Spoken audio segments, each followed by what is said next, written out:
Después de un tiempo empecé a sentir cambios físicos que al principio me gustaban y después me asustaron. Vinieron problemas de piel, de uñas, de dientes, de pelo. Las cosas empiezan como a no funcionar tan bien y ahí me empecé a preocupar y a asustar.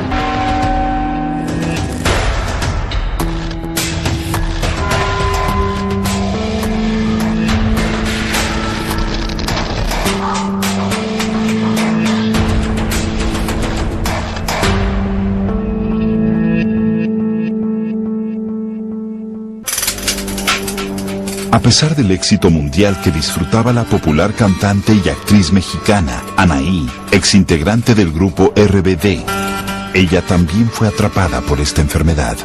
A estos estereotipos les aplaudimos, pero cuando vemos que una persona está pasando por este trastorno, decimos que está loca. Porque así es como se cataloga a las personas que hemos pasado por este problema. Mi historia comienza cuando tenía como 13, casi 14 años y empieza un laberinto en el cual nunca imaginé que me iba a perder, ¿no? Tanto.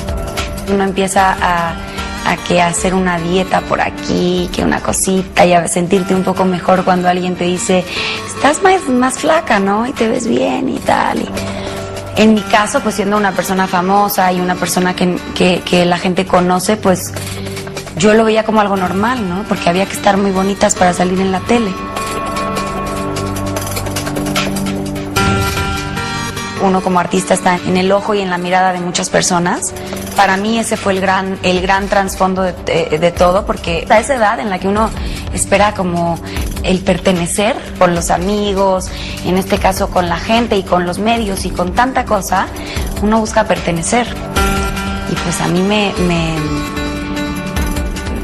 me traspasó todo esto y empecé a seguir el método de los 11 días. Entonces yo 11 días no comía nada, 11 días. Después de esos 11 días comía solamente un día y por supuesto devolvía todo lo que comía. Te conviertes en tu peor enemigo y yo me acuerdo que lo que yo hacía era buscar más información para darme más ideas. Por un lado tenía mucho miedo y no quería estar enferma, pero por otro lado no sabía cómo salir y entonces prefería seguir. Es algo que hasta el día de hoy no te sé explicar. Realmente mi corazón estaba enfermo.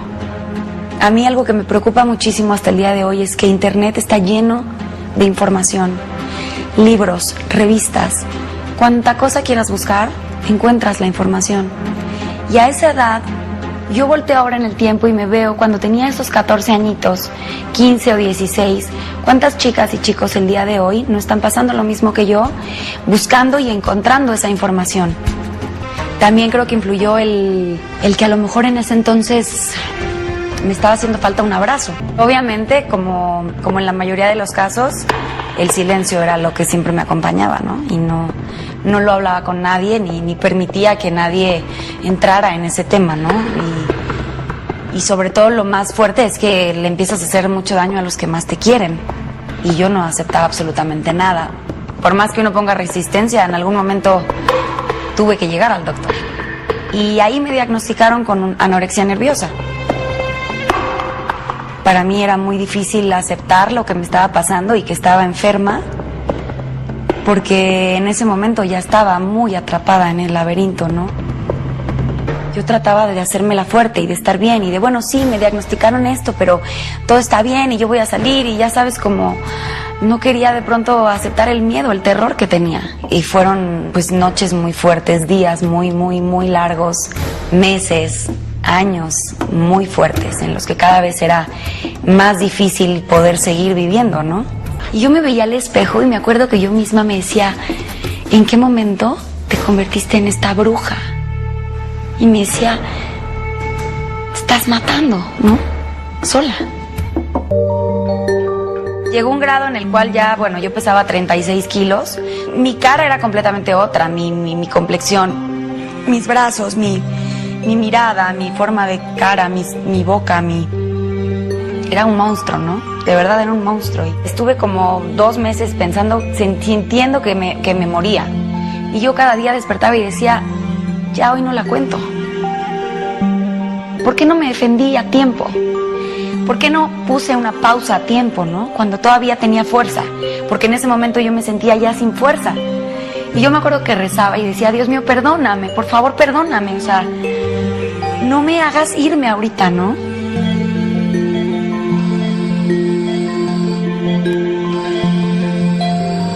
Llegamos al hospital y lo único que yo recuerdo es que se me empezó a dormir todo el cuerpo. Absolutamente todo el cuerpo, los brazos, las piernas, las encías, absolutamente todo. Y en ese hospital tuve el corazón 8 segundos en los cuales no se sabe qué pasó conmigo, pero lo primero que vi enfrente de mí fueron a mis padres, ¿no? Y apretando mi mano y diciendo, aquí estamos, y yo en ese momento dije, estoy viva, después de estar pensando tanto tiempo que me iba a morir. Y a partir de ahí nació una guerrera, te lo juro, una guerrera que ese día dijo, mi vida cambia hoy.